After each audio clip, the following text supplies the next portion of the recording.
En pensant à changer de carrière, laisse-moi te parler de l'un des pires lieux de travail de l'histoire. Le navire pirate, où démissionner signifiait nager avec les requins, où les plaintes aux ressources humaines se réglaient à l'épée et où ton plan de retraite consistait essentiellement à essayer de ne pas mourir. Et crois-moi, c'était la meilleure partie. En parlant de mauvaises décisions professionnelles, commençons par ce qui pourrait être le pire premier emploi qui ait jamais existé. Le singe à poudre. C'était un travail pour des enfants, souvent âgés d'à peine 8 ans, dont la routine quotidienne consistait à esquiver des balles tout en transportant des explosifs dans de étroits couloirs en bois pendant une bataille. Et toi qui pensais que ta tournée de journaux était difficile, il ne s'agissait pas d'un titre symbolique. Ces enfants transportaient littéralement des sacs de poudre au canon tandis que tout explosait autour d'eux. La plupart étaient orphelins ou enfants de familles si pauvres qu'elles ne pouvaient pas les nourrir. Les pirates les recrutaient parce qu'ils étaient petits et agiles, parfaits pour se glisser dans des espaces réduits et accéder aux soutes à poudre. Lors d'une bataille navale, l'espérance de vie d'un singe à poudre était d'environ 15 minutes. Oui, moins qu'une pause café. Il devait courir entre des ponts qui étaient en train d'être dévastés par le feu ennemi en transportant un matériau qui pouvait exploser si une étincelle le touchait. Un faux pas, une balle perdue ou un éclat incandescent. Et c'était fini. Et quel type de formation recevaient-ils ? Aucune. Leur orientation se résumait à 3 phrases. Cours vite, ne trébuche pas et n'explose pas. Pas d'assurance maladie ni de compensation pour risque. Au mieux, s'ils survivaient au combat, ils recevaient une ration supplémentaire de biscuits moussus.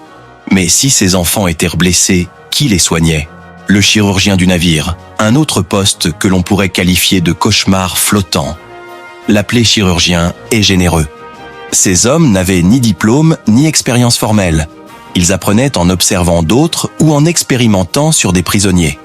Dans bien des cas, ils étaient plus bouchers que médecins. Le taux de survie pour les amputations était d'environ 30%. Cela veut dire que si l'on t'amputait une jambe, tu avais plus de chances de mourir que de survivre. Et cela en supposant que le chirurgien n'était pas complètement ivre de rhum, chose assez courante. Certains allèrent même jusqu'à dire que le rhum les aidait à stabiliser leurs mains. Rien de plus rassurant qu'un médecin ivre avec une scie rouillée. Leurs outils étaient primitifs, une scie manuelle, quelques crochets pour fermer les plaies et, s'il avait de la chance, un fer chauffé à blanc pour cautériser. Anesthésie ?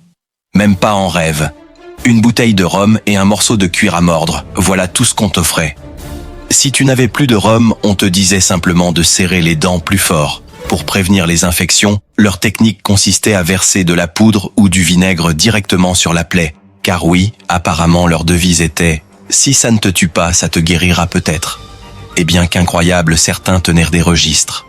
L'un d'eux écrivit que ses patients survivaient par pure obstination et non grâce à ses compétences médicales. Maintenant, si tu penses que cela semble mauvais, attends de connaître le suivant malchanceux, le pauvre marin affecté au puisard, c'est-à-dire la partie la plus basse du navire, où s'accumulaient toutes les eaux sales, la pourriture, les restes de nourriture et les déchets humains, littéralement un puits d'immondices. C'est là que finissait tout ce qui fuyait, se renversait ou se décomposait à bord. Le travail consistait à retirer ce mélange répugnant à l'aide de seaux ou de pompes manuelles, le tout dans une obscurité totale, avec une lampe minuscule qui pouvait exploser au contact de gaz accumulés. L'odeur était si forte que les marins s'évanouissaient en quelques minutes. Et cela sans compter les rats, mais pas des rats normaux, des rats mutants de mer, de la taille de chats et assez agressifs pour s'attaquer à quiconque envahissait leur territoire. Certains juraient qu'ils savaient nager et, tandis que les rats bougeaient comme dans un festival, l'humain chargé du puisard essayait de ne pas se noyer dans les déchets. Statistiquement, un homme sur 20 affecté au puisard y mourait, mais au moins, comme personne d'autre ne voulait de ce travail, il recevait des rations supplémentaires de rhum. Non par générosité, mais pour les aider à oublier ce qu'ils voyaient et sentaient. En passant du fond du navire à l'avant du combat, nous avons le redouté groupe d'abordage. C'étaient les premiers à sauter sur le navire ennemi quand l'ordre d'attaque était donné. Ça sonne héroïque, n'est-ce pas ? En réalité, c'était une condamnation à mort, épée comprise. Si tu refusais, ton propre capitaine pouvait t'abattre. Si tu sautais, l'ennemi t'accueillait avec des couteaux, des balles et des cris. Pendant l'âge d'or de la piraterie, environ 8% des membres du groupe d'abordage ne survivaient pas à leur 3e incursion. Parmi les pirates, on pariait sur le nombre de pas qu'un nouveau recrue ferait avant de mourir. Pas sur le fait qu'il survivrait, mais simplement sur combien de pas il parviendrait à faire. Les plus prudents s'attachaient des cordes au torse avant de sauter afin que leur corps puisse être récupéré si les choses tournèrent mal. Les autres croisaient simplement les doigts. La motivation ? Si tu survivais, tu pouvais avoir le premier choix du butin et peut-être, juste peut-être, une boisson gratuite. Les discours de motivation avant l'attaque étaient aussi inspirants que « Essaie de ne pas mourir trop vite » ou « Si tu survis, le ragoût est pour moi ». Ce qu'il ne mentionnait pas, c'est que ce ragoût pouvait contenir des ingrédients mystérieux, mais au moins ceux-là voyaient de l'action. D'autres, comme le contremaître, vivaient leur propre torture bureaucratique.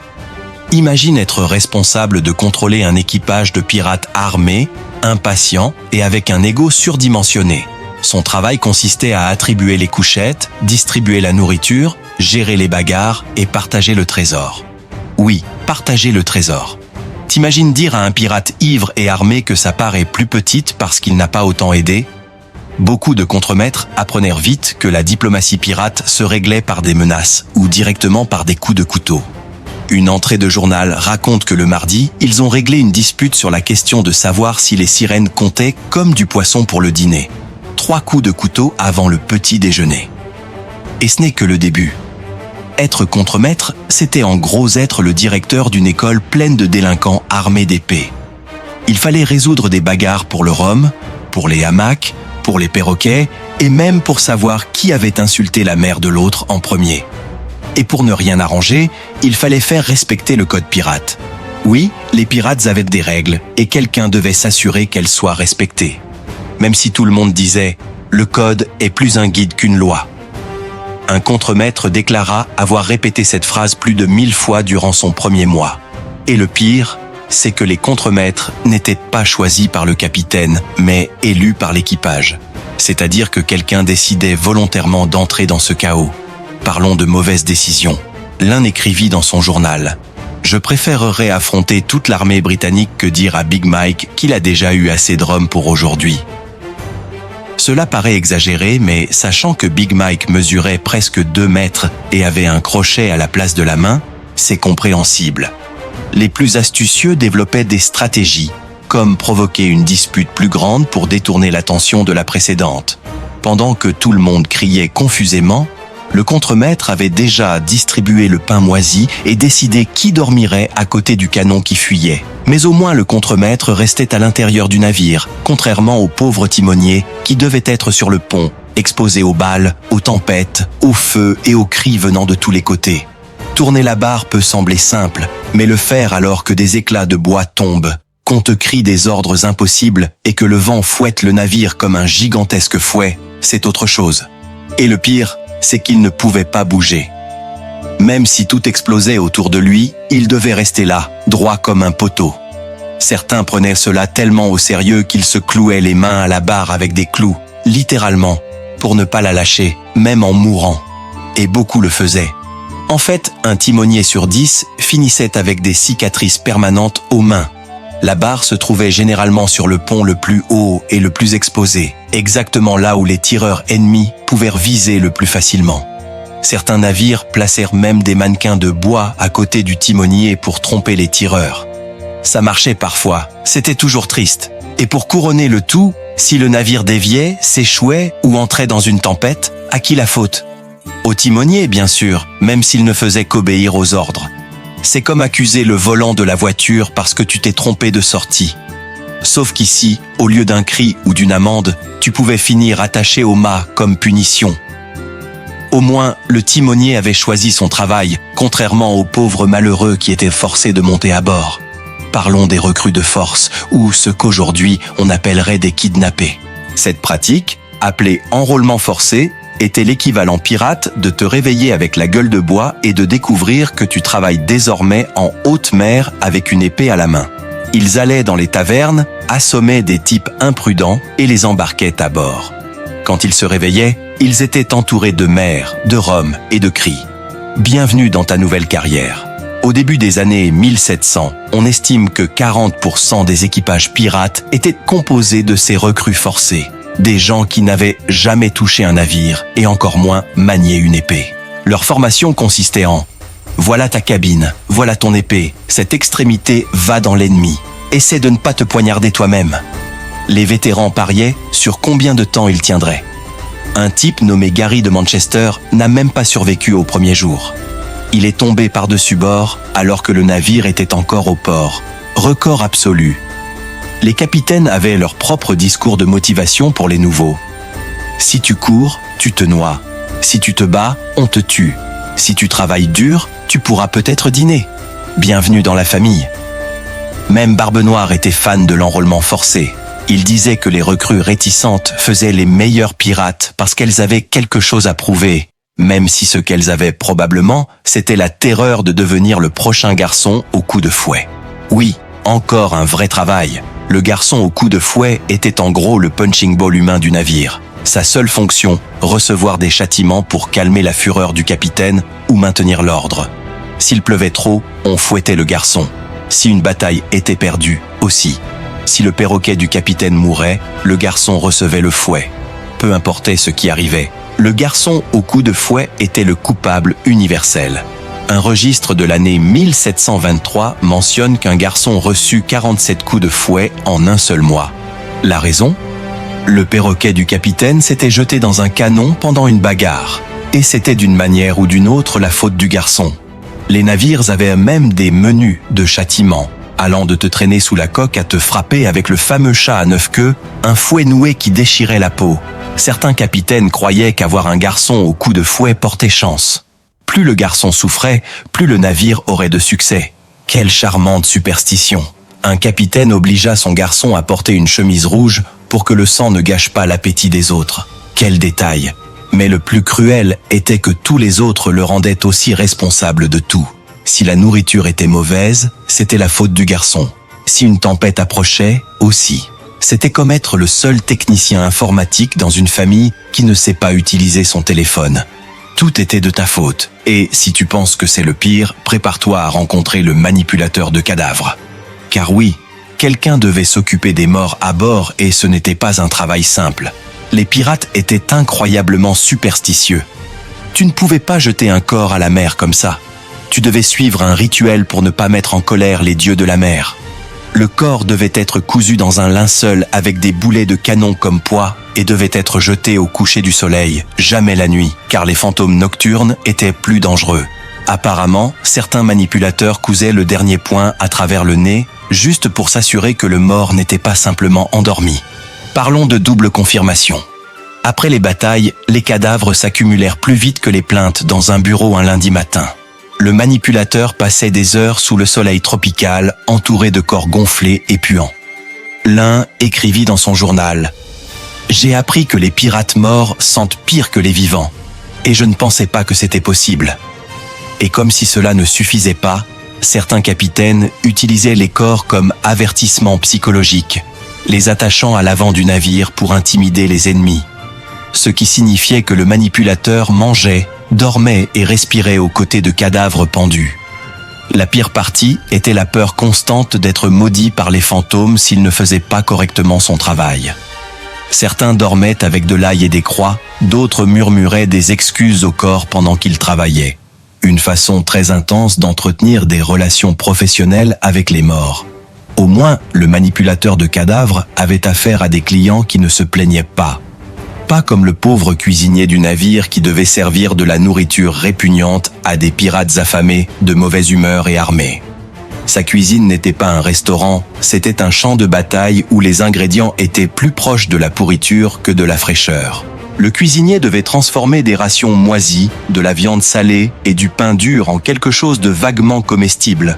Ses spécialités du jour comprenaient des délices comme des biscuits au verre, du ragoût de rat et du porc salé plus dur que du cuir. Et le pire, c'est que pour les standards pirates, si tu ne tombais pas malade en le mangeant, c'était déjà un repas 5 étoiles. Les fameux biscuits du navire étaient si durs que les marins devaient les tremper dans du rhum ou de la bière pour ne pas se casser les dents. Mais cela ne résolvait pas le problème des charançons. Ces insectes se sentaient tellement chez eux dans la farine que les biscuits semblaient bouger tout seuls. L'astuce des cuisiniers était de les servir la nuit ou à l'ombre pour que les pirates ne voient pas ce qu'ils mangeaient. Un cuisinier écrivit dans son journal en 1725 : « Aujourd'hui, un marin s'est plaint de la protéine supplémentaire dans son biscuit. Je lui ai dit que c'était une nouvelle épice exotique. Il en a redemandé. Voilà le standard gastronomique à bord. Le stockage des aliments était un autre enfer. Pas de réfrigérateur, bien sûr. La viande était conservée avec tant de sel qu'elle en devenait momifiée. Les légumes frais duraient le temps d'un soupir et les produits secs se remplissaient d'insectes en quelques jours. On estime que dans la plupart des voyages, au moins la moitié de la nourriture était pourrie avant d'arriver à destination. Quand la situation devenait désespérée, les choses prenaient un tournant sombre, très sombre. Il existe de véritables histoires de cuisiniers ayant servi de la viande d'origine douteuse. Lors d'un voyage particulièrement long, un cuisinier affirma avoir servi du porc exotique rapporté d'une île. Ce n'est que des semaines plus tard que l'équipage commença à remarquer que certains membres manquaient. Personne ne posa de questions. Et le plus glaçant, c'est que les cuisiniers les plus réussis n'étaient pas forcément bons à cuisiner, ils étaient bons à mentir. Si une queue de rat apparaissait dans la soupe, ils disaient que c'était une nouille rare. Si le pain avait de la moisissure verte, c'était du fromage français. Et si quelque chose bougeait dans la soupe, ils appelèrent ça des fruits de mer frais. L'objectif était simple: maintenir les pirates tranquilles, même au prix de mensonges au goût de pourriture. Et avec cela, nous clôturons la liste des 10 travaux les plus terribles que tu pouvais avoir sur un navire pirate. Mais avant de baisser le rideau, récapitulons pourquoi chacun de ces postes était un véritable cauchemar. Premièrement, le singe à poudre. Des enfants sans formation courant entre les explosions, transportant de la poudre instable, sachant que leur espérance de vie était plus courte que celle d'un bonbon dans une fête d'enfants. Deuxièmement, le chirurgien qui pratiquait avec plus de rhum que de connaissances, utilisant des scies rouillées et de la poudre comme médecine, tandis que le patient mordait du cuir et priait pour un miracle. Troisièmement, le travailleur de la santine, piégé entre des rats musclés, de la boue de déchets et des gaz toxiques qui pouvaient te tuer avant que tu ne te noies. Quatrièmement, le groupe d'abordage. Ces fous courageux qui sautaient sur les navires ennemis droit vers une mort probable, sachant que s'ils ne le faisaient pas, leur propre capitaine pouvait les tuer. Cinquièmement, le contremaître piégé entre des disputes absurdes, des bagarres pour des perroquets, et la tâche toujours ingrate de partager le butin sans provoquer une guerre civile à bord. Sixièmement, le timonier littéralement cloué à la barre au milieu des fusillades et des tempêtes, étant blâmé pour tout, même pour le mauvais temps. Septièmement, les recrues forcées, enlevées sans avertissement, obligées de servir sans savoir nager, sans entraînement et sans aucune garantie de survivre à la journée. Huitièmement, le garçon de fouet. Le bouc émissaire de tous les problèmes du navire, fouetté pour des superstitions, pour des tempêtes, pour des morts, pour de la mauvaise nourriture, pour tout. Neuvièmement, le manipulateur de cadavres, travaillant sous la chaleur avec des corps en décomposition, cousant des linceuls avec des rituels macabres pour éviter des fantômes en colère. Et dixièmement, le cuisinier, dont la mission impossible était de nourrir un équipage violent avec des ingrédients que même les chiens ne toucheraient pas, et de le faire sans provoquer de mutinerie. Tous ces travaux avaient une chose en commun: ils étaient brutaux, dangereux et absolument nécessaires. Sans eux, le navire ne fonctionnait pas, et sans le navire, il n'y avait pas de butin, ce qui nous rappelle une leçon très pirate. L'or est important, mais la véritable bataille est de survivre au jour le jour. Et maintenant que tu le sais, dis-moi la vérité, veux-tu encore être pirate ?